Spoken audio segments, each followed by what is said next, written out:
Here we go again, folks. Another episode of Red Light Sports Ramble. As always, my pleasure to come to you on the way home from work. Tonight we're going to preview the AFC South. As last night, I'm going to go from top to bottom from last year's finish. So I'm going to get right into it because it's a little bit longer ramble being a preview. Going to start with the Texans. And the biggest question that the Texans have in my mind, why did you sign Ed Reed? And is Andre Johnson in a decline? So you go sign Ed Reed, and boy, he goes and has hip surgery. I think he pulled a fast one on you, Houston. Now, how big is that Glover Quinn loss now? Because now you're going to have to throw your second-round draft pick in, DJ Swearinger. Now, I think he's a good player. But you're going to have to put him into a role in the back to quarterback that secondary. Now, up front defensively, I think you guys are great. You got J.J. Watt. You got Brian Cushing. You got some players around them that can still pressure the quarterback. I think that defense is very, very good. But I think back at safety, that is a huge loss. And not getting Reed in healthy, I don't know. We'll see what happens. I don't think he's the piece, though, that's going to put you into a Super Bowl. But it's still going to go back to Matt Schaub at quarterback. I do not think you're an elite quarterback. You've always had playmakers around you. In Andre Johnson, Arian Foster. You have to have playmakers around you to look good. I don't think you're an elite quarterback because nobody fears you. The Patriots certainly didn't fear you in the playoff game. And you didn't look good at all. I think the biggest pickup, though, for you guys in Houston was Greg Jones, the fullback. Because Foster's still going to be that workhorse, and you need Jones to block for him. And the play action sets up the pass in Houston. So good job picking up Jones. I think in the draft, picking up Hopkins was huge because this guy is a great route runner, and I think he's NFL ready. So he's going to step right in, play opposite of Johnson, and he's going to give you another weapon, Schaub. So I hope you use him. But I'm going to tell you what. This has to be your year, buddy. You have to prove that you're more than just a serviceable quarterback. Putting up numbers with playmakers. You have to make it happen for the Texans to do something. Moving on to the Colts. What a surprise last year. Holy cow. 10-6, finishing second in the division. Nobody saw that coming. Bruce Arians, good job getting a head coaching job. The question this year is, will Andrew Luck be a sophomore slump? Or is the hiring of Pep Hamilton, his former offensive coordinator at Stanford, the missing link to make Andrew Luck an elite quarterback? I'm going to say he's that guy that's going to do that. I think Hamilton's going to know how to use Luck. He's going to use the weapons the right way. And we're going to see Luck have a better year than last year. If, and I say if, they can rebuild an offensive line that was terrible. And that's what it's going to be. They're going to have to rebuild that line. Now, with that said, I think they really shored up the running game with Bradshaw because Ballard was playing really well at the end of the year. So a nice little 1-2 punch there. And what that should do is take some of the pressure off Luck so teams don't just have to pin their ears back, go after Luck and say he's going to throw. I think you're going to be able to keep defenses honest this year, and that's awesome. But the problem I see winning games is the defense yet. I don't think you made a substantial step forward. Yeah, you signed a bunch of players in the offseason, drafted a few. But really, Indianapolis, I think you overpaid on these three guys. You definitely overpaid Eric Walden, who's not an every down player. Franklin barely played in San Diego. And Jean-Francois from the 49ers, why'd you sign him? Just because they made it to the Super Bowl? and you overpaid a rotational player? I'm just not sure about that. And like I said, wasn't really impressed with the draft.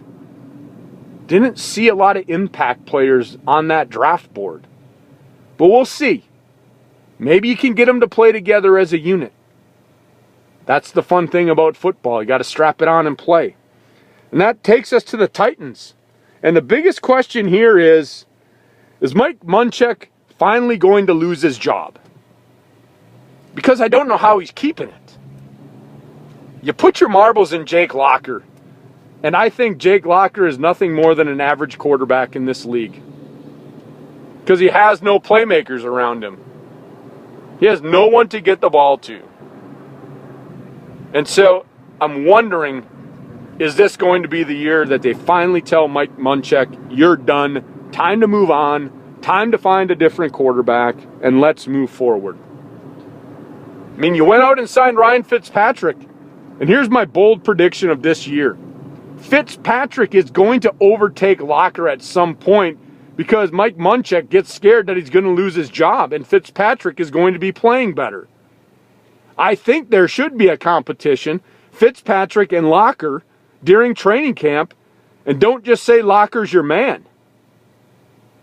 Because I think Fitzpatrick is in the same league as Locker. I'm not saying that he's a superstar, but who's going to give you the best chance to win this year?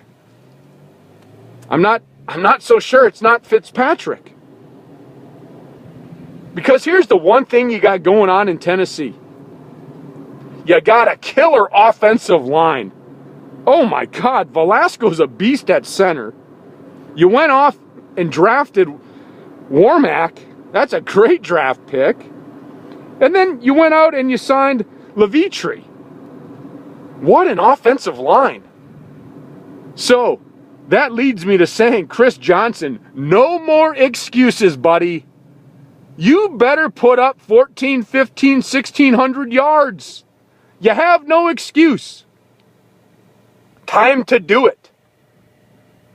The only problem goes back to quarterback. If they can just put 7 or 8 men in the box to stop the run, you're in trouble. That's why you may have to look at Fitzpatrick to spread that ball around.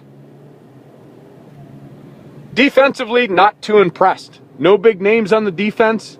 But I think a serviceable unit, if they can play together as 11, I think they'll be okay. Average, maybe a little bit above average, but they need to play as a unit.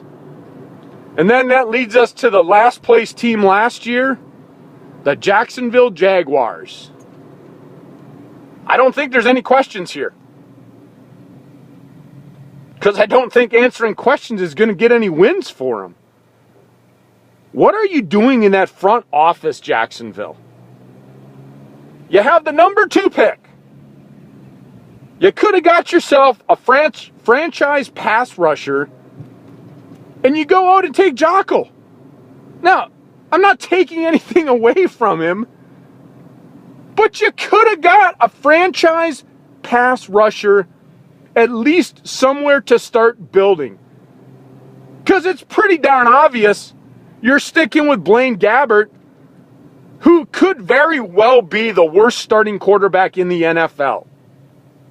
That team does not have any faith in him. I don't even think he has faith in himself right now.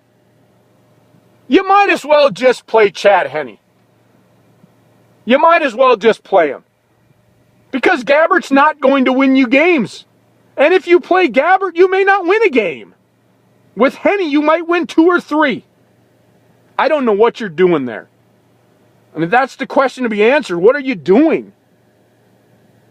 Now, you got Maurice Jones-Drew. You got a running back. But geez, all you got to do is just stack the line and stop the run. Plus your fullback bolted to Houston. Your best receiver suspended for 4 games. Now, I do like Cecil Shorts. I think that man's a playmaker. Get him a quarterback. You got Blackman, you got Shorts. Get a quarterback for him. Because other than that, I don't see anything going on there. Because your defense is not that good. And like I said, you got issues at quarterback. But with that said, people, that's my preview of the AFC South. And here's how I see it rolling out this year. It's going to be a great battle between the Texans and the Colts. But I think because the Texans have a little bit better defense, actually a much better defense, I think they defend their championship in the South. But I think the Colts are going to give them a run, finish in second place. Titans are going to roll up in third, which means Mike Munchak, your job is done. And Jacksonville, I don't know what's going on. You're just going to be in last place again. Just going to be in last place. So with that said, folks, I will see you at the next red light. As always, my pleasure. Enjoy the beautiful night wherever you are.